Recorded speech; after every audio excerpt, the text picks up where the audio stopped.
Ililigtas kita. Start a new life without Roberto. Basta lumayo ka lang. Hindi tayo matatalo. Hindi na lang maagaw ang munisipyo sa atin. Nabago ng resulta. Nakahabol na po si Miguelito kay Tanggol.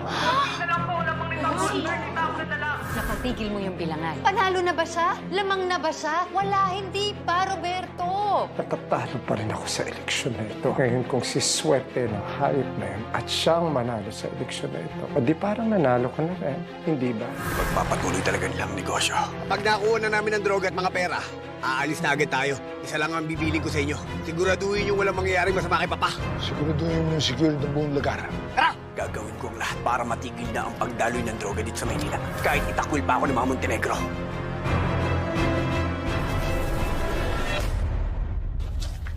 Mainit tuloy yung ulo. Kayo naman, bakit nakipagsagutan pa kayo, tatay? O bakit hindi? Basta pagdating kay Tanggol, all out kami. Oo nga. Pero Santino, mahabol na si Miguelito sa kapatid mo. Nag-brownout nga lang, nakadikit na agad yung kalaban eh. Hindi pwede matalo sa Tanggol. Kasi malamang, pag-iinitan ng mga girero itong lugar natin. Ay nako, huwag ka makinig sa kanila, Santino. Tiwala lang, mananalo yung kuya mo. Alam nyo, mas marami pang importanteng bagay kaysa sa resulta ng eleksyon na yan. Ganun yun. Grabe naman yun. Parang hindi niya kapatid yung tumatakbo. Kaya nga.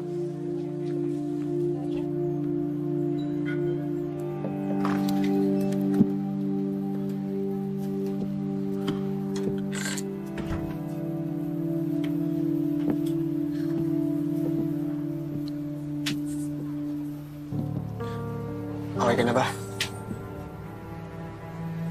Pasensya mo na si tatay, ha? Minsan masakit talaga magsalita yun, eh. Plano mo? Hanggang buhay na lang ba tayo magtatago? Dito na lang ba tayo titira, ha? Hindi ko rin alam, Erika. Pero isa lang sigurado ako. Dito mapoprotektahan kita, Erika. Can't hide here forever, Santino. Malalaman at malalaman ng pamilya ko nandito ako. Alam ko. Pasensya na. Eto. Ha? Paano to? For sure magagalit yung tatay mo kapag nalaman niyang tinago natin to sa kanya. Pero mas mabuti nang sabihin na natin kasi deserve niya eh. Saka Santino, matutulungan niya tayo. You promised me, right? Diba? Sabi mo susuportahan mo ko.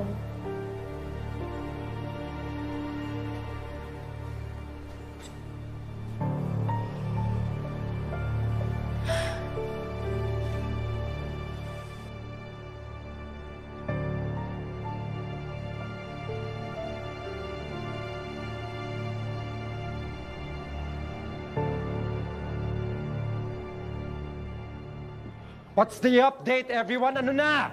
Sandy, nabilang na ba ang boto ng NEC? Hindi gumagalaw yung total. Online ang NEC but there's no movement, di nagbabago. Ko, ano ba yan? Mababaliw na ako. Kakahintay, Sandy. Wala pa tayong magagawa. Oh, wait. We have movement. Ha? We have movement. May mga pumapasok na boto. NEC's back online! Back to work! Back to work! Patingin! Sandy, ano na nangyayari? Ang laki ho ng tinaas ng total votes nyo from last night. Lahat ng mga bagong botong pumasok na punta sa inyo. Oh my God! O di, lamang na tayo. Ano, panalo na? Hindi pa rin. So, Sir Miguelito has 324,349 votes. Si Tanggol, 353,797. Ano nangyari? Eh, ba't ganun? Kagabi lang ang laki ng lamang ni Tanggol, ah. Hindi yan katanggap-tanggap. Walang nadagdag sa boto ni Tanggol. Puro lang kay Miguelito, ang mga bagong butante. Sinasabi ko na nga ba dadayain niya si Tanggol? Hindi pwede manalo si Miguelito. Lamang pa rin si Tanggol, Sandy! Okay. We're not winning! Miguelito, okay lang yan. Hahabol tayo. Sa ngayon lang ho kasi, dikit na dikit. So, hindi natin masabi talaga kung sino ang mananalo. Ma, hindi ako papayag na matalo sa isang hampas lupa! Kasi Tanggol,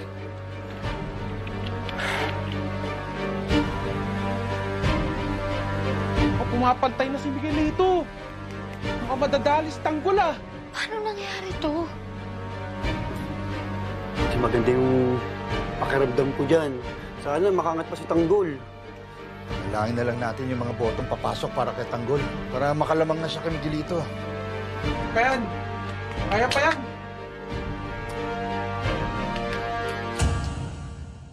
Hey! Mabuhay mga chikaninis! Welcome ulit sa ating live! Andito na naman ang pinakamagandang si Quincy, ang reyna ng mga chismis! Grabe, nakakaloka talaga yung mga pasabog kahapon sa eleksyon. Pero ang mas nakakaloka ay ang pa-bombshell ni Vice Olivia tungkol sa dati niyang pamilya. True ba to? Or false? Check mo nga yung mga counselors natin kung may pasok sa banga. Phone ko. Phone.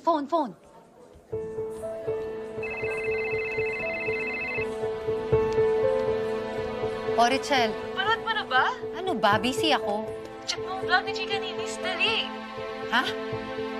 Ayan na! Oo, sige, check ko. Okay, sige.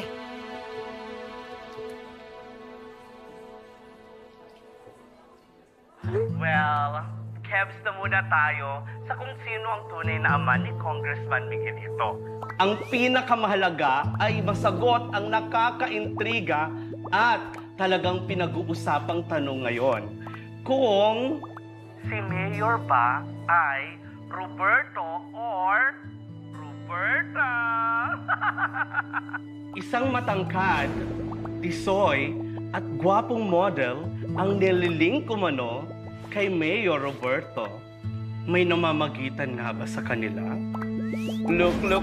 Ang happy nila dito sa picture. Eto na, in the flesh, para linawin ang issue, makakasama natin mismo yung lalaking nalilink umano kay Mayor Roberto. Yes! Let's welcome Pierre! Salamat sa pag-imbita, Quincy. Naku, kami yung dapat magpasalamat dahil napaunlakan mo yung pag-guest today. Oh my God, sino ba naman yung hindi magkakagusto sa this kissing man? Perfect.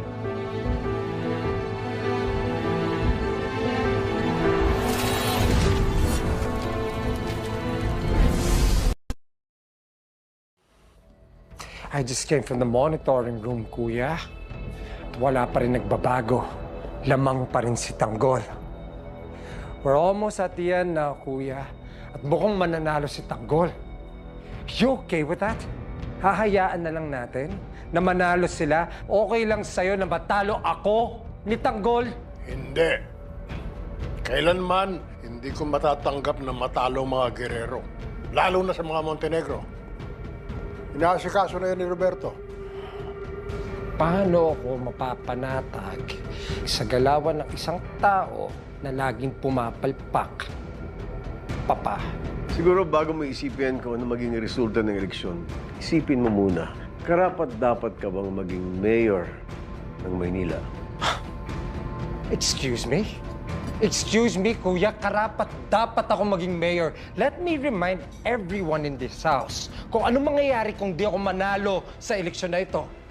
They'll be held to pay.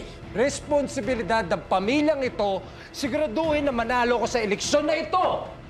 It's your responsibility, kuya. Anyways, let's go straight to the point. Total, pagiging straight lang din naman yung pinag-uusapan natin ni Mayor Roberto. May relasyon ba kayo ni Mayor Roberto?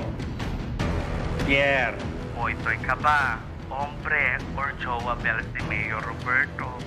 Ako po, hindi totoo yun. Close lang talaga kami.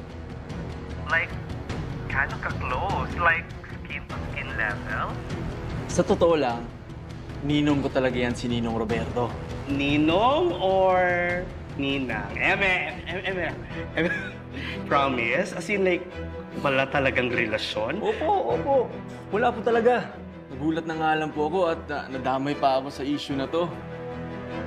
Pero hindi ko naman sinisisi si Ninong dahil Alam kong biktima lang din siya sa issue na to. Well, mukhang wala tayong makukuhang confirmation ngayon kay Pierre. O sige, ganito na lang. Ano yung message mo kay Nin? Nong! Salamat po sa inyo sa tulong niyo palagi ah. Palagi kayong nandyan sa tuwing may problema ako. Para na po kayong magulang sa akin. Kaya sana po manalo kayo sa eleksyon. Kapag tinatago, mas lalong kinakalkal. Tignan ko lang, Roberto, kung meron ka pang mukhang iaharap sa tao. Sige na, kaya ko na to. Winner! Confirm! Ikaw ang pulutan ng mga tao. Wala daw relasyon sina Pierre at Mayor Roberto. Ninong lang daw. Walang bahid mali siya ang relationship levels nila. Ano? Yan ba yung kinikita mo kapag nawawala ka sa gabi? Yang inaanak mo? Siyempre, wala ka na namang sasabihin. Viral na yan, Roberto. Kalat na lahat ng baho ng pamilya natin. Tulungan mo naman akong linisin to.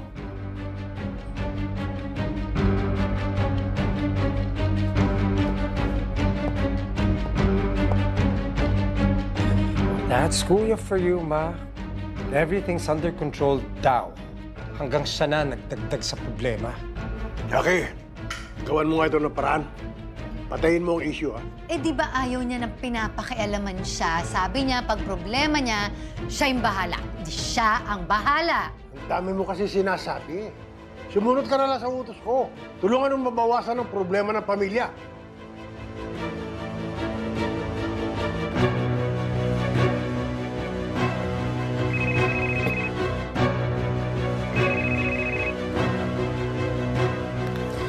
Yes. Madam! Napanood niyo ba? Yeah, good job. Basta, gamitin mo lang ang platform mo para tutukan ang isyong ito. Ikalat mo ng ikalat. Of course, madam. Nako, for sure, magba-viral to. Maraming mag-grab nung interview natin. Madam? Yung bayad mo. Check your bank. Na-i-deposit na ni Lorenzo. Yay! Thank you so much, madam. At yung kay Pierre, iabot mo na. Yes! Bye!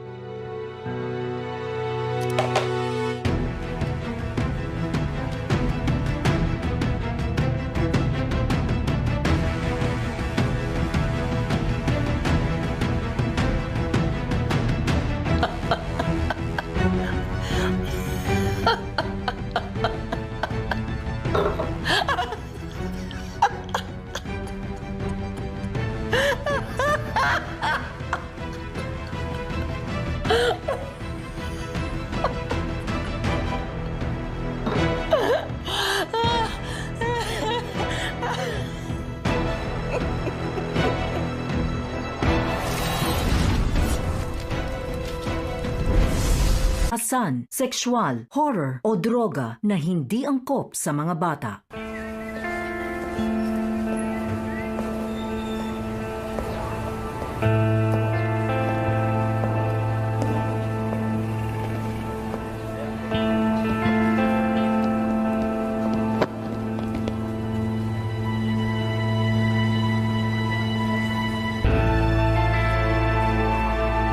Ano ka ba?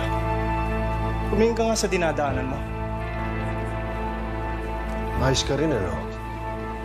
Ikaw ang hindi tumitingin sa dinadaanan. Ikaw pang galit? Pasensya ka na. Korporal, di mag-iba.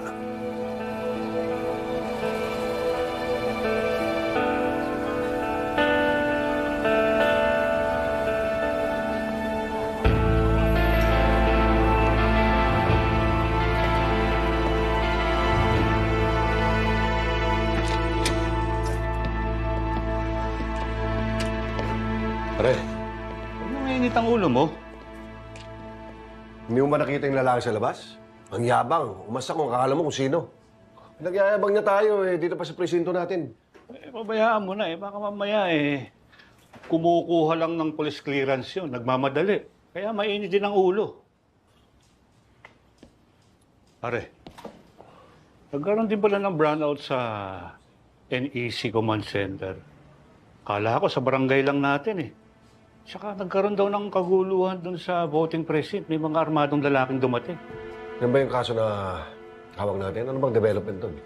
Wala pa Wala pa kasi tayong commanding officer kaya napunta sa ibang presinto.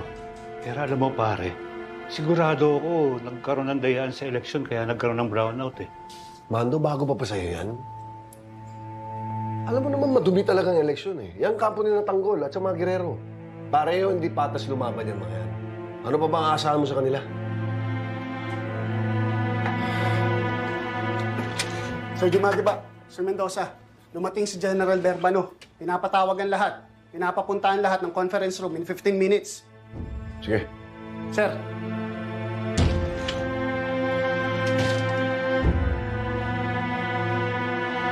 Morning, men. Hindi nyo na siguro ikinagulat ang pagbisita ko sa inyong presinto ngayong araw.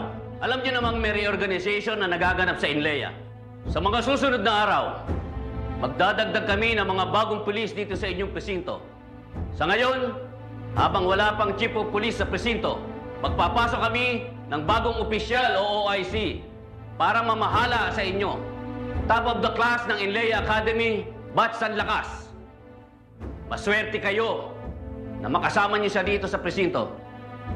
Men, please welcome Police Lieutenant Hector Victorino.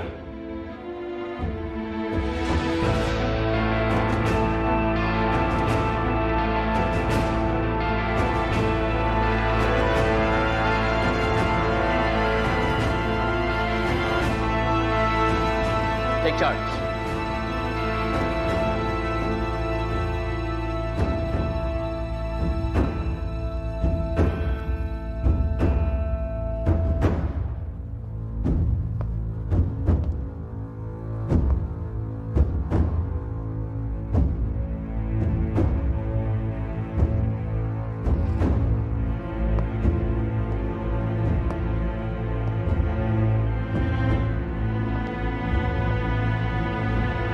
Hulaan ko na kayo. Wala akong pakialam kung may masasagasaan ako sa inyo. Basta ako, doon ako sa tama. Kung kayo ay tao nila Colonel Suarez, Colonel Romero, may kalalagyan kayo.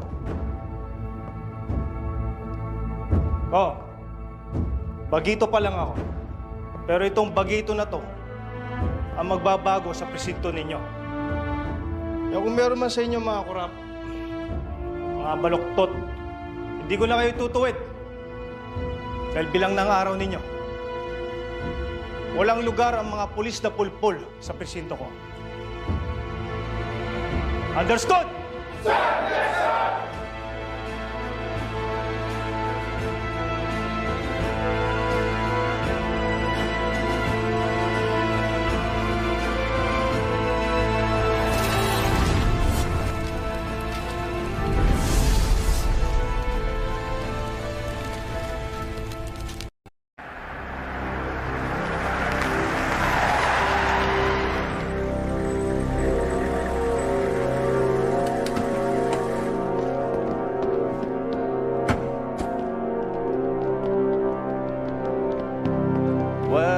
Well, there he is.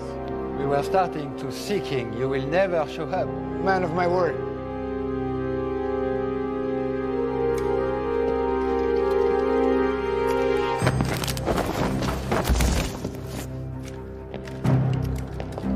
We have a visitor. Who is he? Victor Ivanov is my name. You probably heard about my dad.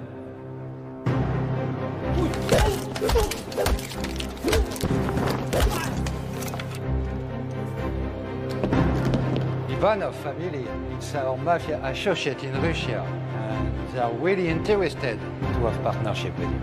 We all heard great things about your family, Ramon.